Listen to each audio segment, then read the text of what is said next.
Bonjour à tous, heureux de vous retrouver sur le plateau de Paris Turf TV pour votre quotidienne reçue 5 sur 5, l'émission du Quintet Plus et du 5-5. Pour m'accompagner aujourd'hui, Laurent Notariani. Bonjour Laurent. Bonjour Philippe, bonjour à tous. Laurent, direction l'hippodrome de Compiègne, le prix de l'Oise, une épreuve pour chevaux de 5 ans et plus sur 1600 mètres. Un parcours un petit peu atypique puisqu'on sait que sur l'hippodrome de Compiègne, l'arrivée, ça monte un tout petit peu. Avantage au petit numéro dans les stalles, on va voir qu'avec votre sélection c'est pas tout à fait ça. Qu'est-ce qu'on peut dire sur cette piste? Alors effectivement, le Mile de Compiègne est un parcours assez atypique qui se termine en montant comme vous l'avez souligné. Et si l'on s'en tient au passé de cette course, effectivement ce sont les plus petits numéros de cordes qui ont tendance à se distinguer.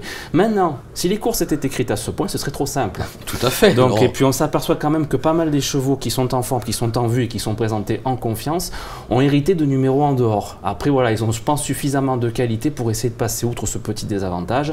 Et bon voilà, comme je dis, on ne va pas se tenir non plus trop à ce qui est écrit, surtout à Compiègne. On va vous faire confiance. Déjà, on va écouter votre sélection, Laurent. Donc, en première position, j'ai passé le 6 Soussou Duo, le 10 Star System, le 17 Divin Léon, le 2 American Peak, le 3 Art Place, le 12 Crispen, le 9 Chop Sauve et mon petit chocolat, le 16 Kéfine. Ok, alors concernant votre favori, le numéro 6 Soussou Duo, c'est un cheval qui a gagné le prix de Picardie sur ce même parcours et à ce même niveau l'an dernier.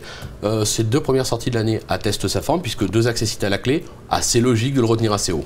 Soussou Duo, voilà, il a montré sa forme à 2 reprises les 2 derniers coups, donc il vient de bien se débrouiller. C'est un cheval qui connaît le parcours, il s'y est déjà imposé et c'était ses débuts à l'époque dans les handicaps. Maintenant, voilà, il a un bémol, hein, il a le 16, si je ne me trompe pas, oui c'est le 16, il a le 16 dans les stalles, ça sera pas, c'est pas le plus facile. Maintenant voilà, je pense qu'il est suffisamment en forme pour passer justement outre ce dossard qui est trop en dehors. Il est resté bien au niveau conditions et le terrain très souple va l'avantager. Donc voilà, c'est un quintet qui est, pour hiérarchiser les premiers, c'est pas évident, mais voilà, moi c'est un cheval que j'aime bien. Et Soussou Duo, en plus voilà, la stalle russe, ils avaient quand même, les propriétaires avaient quand même bien brillé l'année dernière à ce niveau. Donc voilà, je m'en méfie, et même malgré le 16, allez-y quoi. Oui, c'est clair. Voilà. Une petite précision, lorsqu'il avait gagné le prix de Picardie l'an dernier sur ce même parcours, il avait hérité du numéro 11. Qui passe pas pour être un excellent numéro non plus, donc on va s'en méfier. Voilà. Vous lui opposez le numéro 10, Star System, plaisant pour sa rentrée à Deauville. C'est un cheval qui a connu un beau début de carrière à 2 et 3 ans. Il a un peu baissé de rythme depuis. Maintenant, vous le rachetez. Pourquoi? Alors je le rachète tout simplement parce que voilà, le dernier coup, il a connu bien des malheurs, je trouve que voilà, et surtout son entourage a dit qu'il avait trouvé la distance trop longue pour lui. C'était sur 1900 mètres si je ne me trompe pas. Donc cette fois, il est raccourci et je pense que si son entourage le fait, c'est justement pour que cette fois, il n'ait pas ce sentiment-là. Donc je pense qu'il est capable de tirer son épingle du jeu dans ce quintet. Et puis voilà, comment dire, c'est un cheval qui est en forme et en plus, voilà. C'est important en début de saison. C'est important, il aura son terrain. Maxime Guyon sur le dos. Oui, on sait à quel point il est performant depuis son retour. Donc voilà, on peut y aller. C'est pas mal. Un tout petit bémol, s'il fallait en rajouter un, c'est un cheval, si la piste devenait trop profonde, il pleut actuellement, ça compliquerait sa tâche. L'entraîneur nous a dit ça, donc on va regarder un petit peu, mais pour tous les chevaux d'ailleurs, il y a des chevaux de plutôt bon terrain, d'autres très souples, on le verra tout à l'heure, notamment avec American Peak. On en reparlera, mais regardez un petit peu la météo, ça peut jouer sur le déroulement de la course. Pour lui, excusez-moi, juste un petit truc, pour lui, si je ne me trompe pas, ce sera très souple, effectivement, mais pas plus. Voilà, pas plus. Voilà. En troisième position, un cheval qu'on connaît bien, le 17 Divin Léon, il reste sur une probante deuxième place dans cette même catégorie, c'était à Saint-Cloud. C'est un cheval qui affiche 50% de réussite à Compiègne, une victoire, un accessite, 2 échecs. Maintenant, je vous avoue que c'est un cheval qui me pose un véritable problème parce qu'il est là quand on l'attend pas et quand on l'attend plus, il est à l'arrivée. On ne sait plus quoi faire. Vous l'avez retenu en 3, il y a des raisons, on vous écoute. Divin Léon, voilà, c'est son 39e quintet avec 2 succès et 10 places à la clé, donc je pense que c'est un des plus confirmés du lot quand même dans cette catégorie. Il est pris désormais en 34,5 de valeur et c'est une zone pondérale à laquelle il se sent très bien. C'est d'ailleurs à ce poids-là qu'il avait déjà brillé. Si je ne me trompe pas, c'est 71% de réussite en 34,5 de valeur. C'est 5 sur 7, dont un succès. Vous voyez, j'ai bien fait mes chiffres. Et voilà, il est raccourci, c'est vrai qu'il va pas, c'est pas une distance qui lui convient trop. Il n'a jamais gagné sur cette distance. Il n'a jamais gagné. Des places, mais jamais gagné. Et contrairement, voilà, lui, il a hérité d'un bon numéro à la corde, donc voilà. Et puis, je crois qu'il est associé à Valentin Gambard, si je ne me trompe pas, et c'est le jockey de son dernier succès. Donc effectivement, c'est pas non plus le jockey qui a la pointure de tous les jockeys, les grands jockeys qu'on connaît, mais pourquoi pas? Non, mais sur sa lancée, on va le garder, on l'aura compris.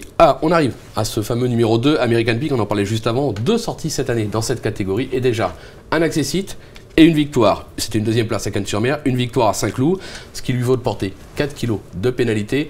Est-ce que c'est la raison pour laquelle vous l'avez placé qu'en 4e position?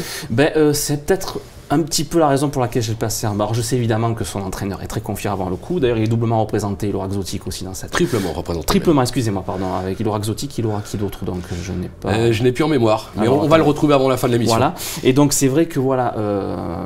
Maintenant, c'est vrai qu'il a super bien gagné dans le prix Teddy. Voilà, c'est quand même, il a gagné en pétence ce jour-là.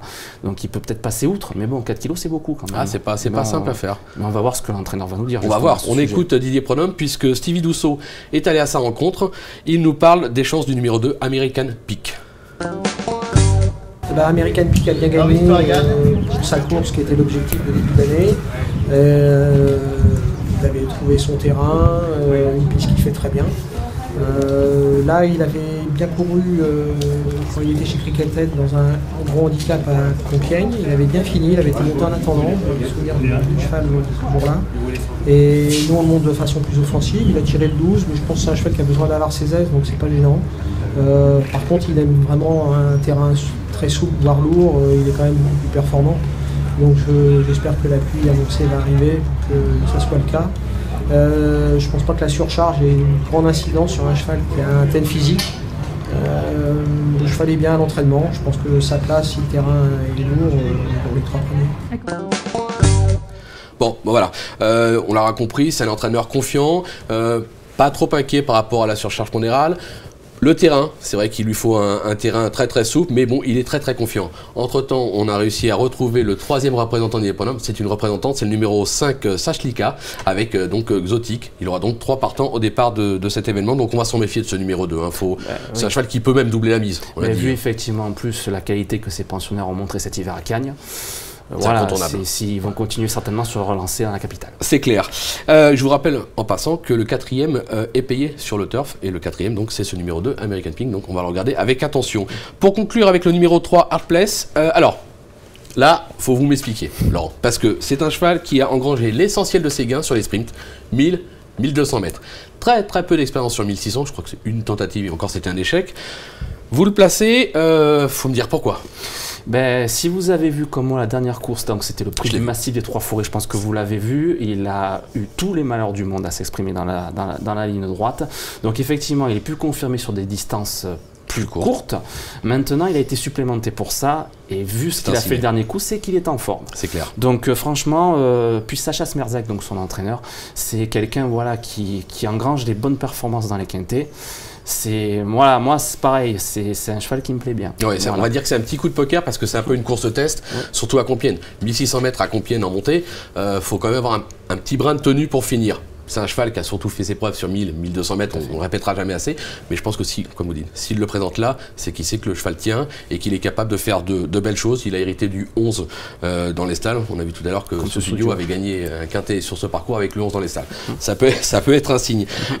Avant de se quitter par rapport à cet événement, vous vouliez dire un mot sur le numéro 16 Kéfine, puisque vous avez eu Umberto Rispoli. Tout à fait, donc j'ai joué Umberto Rispoli, donc le numéro 16 Kéfine.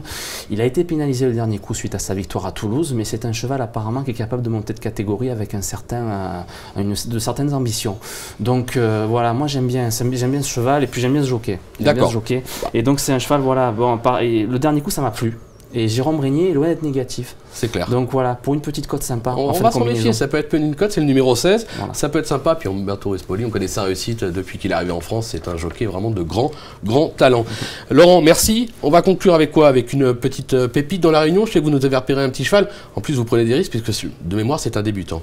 C'est un débutant et c'est d'ailleurs le seul débutant de la course. Maintenant, bon, c'est le 106 Trackstar et c'est un élément qui est entraîné par André Fabre et qui est très estimé. Ses origines sont très flatteuses. Et je crois qu'il est frère d'une placée de semi-classique. Donc voilà, on sait à quel point les débutants de chez André Fabre en général, quand ça frappe jamais très loin. C'est clair. Donc pourquoi pas tenter le coup dans cette réunion. On va le suivre en confiance, à la limite, vous faites le coup de 2 avec le 6 au studio et le 106 Trackstar. C'est le même numéro, on peut pas se tromper. Bon, Laurent, merci pour toutes ces informations. Moi je vous retrouve demain sur ce même plateau avec à votre place Mathieu Le Balleur. Ça sera pour un Quintet Plus 5-5 à Vincennes en nocturne. Merci à tous, bon jeu et à très vite. Au revoir. Merci, bon jeu à tous.